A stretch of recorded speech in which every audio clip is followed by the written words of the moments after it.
చేసుకున్నట్టు ఉదయం మధ్యాహ్నం అనుకుంటా ఒక వీడియో ఏదో వచ్చింది. అవును సార్. అది చూసేటప్పటికి రాజమౌళి మహేష్ బాబు ఫైటింగ్ సీన్ ఉంది. ఎందో నిజంగా కొట్టుకున్నటువంటి వీడియో లాగా అనిపించింది. అవును. ఇదేంటా అనిపించి దగ్గర చూస్తే చివరికి అది ఏ వీడియో అని తేల్చారు. కానీ ఏ వీడియో ఒరిజినల్ వీడియో కంటే కూడా చాలా స్ట్రాంగ్గా ఉంది. అసలు మహేష్ బాబు రాజమౌళి కొట్టుకోవటం ఏంది, అసలు ఈ ఫైట్ ఏంది, ఈ ఫైట్కి ఇదొక ఇదేంటి అనేది. అంటే ఆ పక్కన నుంచొని చూసినటువంటి వాళ్ళని చూసినప్పుడు ఓహో ఇదేదో సంథింగ్ ఇస్ రాంగ్ అని అనిపించే విధంగా అనిపించింది.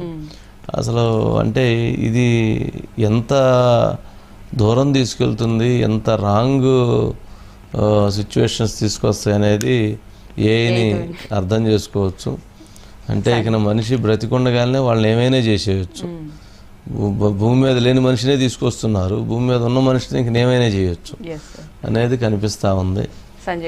Yeah Sanjay sir, good evening sir. ఏంటి వాళ్ళిద్దరు ఫైటింగ్ ఏంది, ఎవరు చేసినటువంటి వాళ్ళు ఎవరు ఈ విన్యాసాన్ని?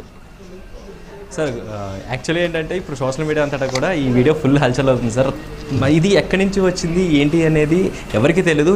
దీని ప్రకారం అంటే సోషల్ మీడియాలో కొన్ని కామెంట్స్ ప్రకారం చూసుకుంటే ఇది ఎవరైతే బాగా వచ్చిందో బాగా వాడకం తెలిసిన వాళ్ళు క్రియేట్ చేసి ఉంటారని చెప్పి తెలుస్తుంది. అయితే దీనికి సంబంధించి ఈ వీడియోని రామ్ గోపాల్ వర్మ ఆయన ట్విట్టర్ అకౌంట్లో పోస్ట్ చేశారు, సినిమా చచ్చిపోయింది అంటూ.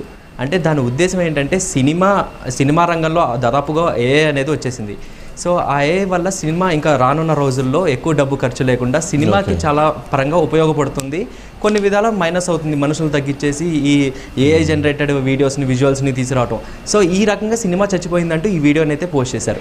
ఇంకా నేటిజన్లు మహేష్ బాబు ఫ్యాన్స్, ఇటు రాజమౌళి ఫ్యాన్స్ వీళ్ళందరూ కూడా ఏంటంటే వీళ్ళిద్దరూ కొట్టుకుంటున్న వీడియో ఏదైతే బయటకు వచ్చిందో ఇది ఏఐ పక్కా ఏఐ వీడియో, అది నిజం కాదు, సినిమాకి ఎటువంటి ఆపద లేదు అన్నట్టుగా వాళ్ళు చెప్తున్నారు. సో ఈ ఏఐ రావటం వల్ల కూడా చాలా వరకు ప్లస్ ఉంది, చాలా వరకు మైనస్ ఉంది sir.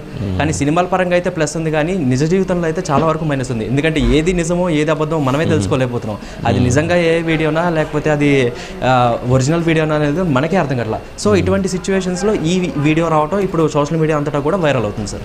Okay right Sanjay, thank you. ఇది వాళ్ళ సూపర్ ప్రైమ్ టైం. తర్వాత మహా స్ట్రైట్ పాయింట్ ప్రసారం అవుతుంది, చూస్తూనే ఉండండి మహా న్యూస్.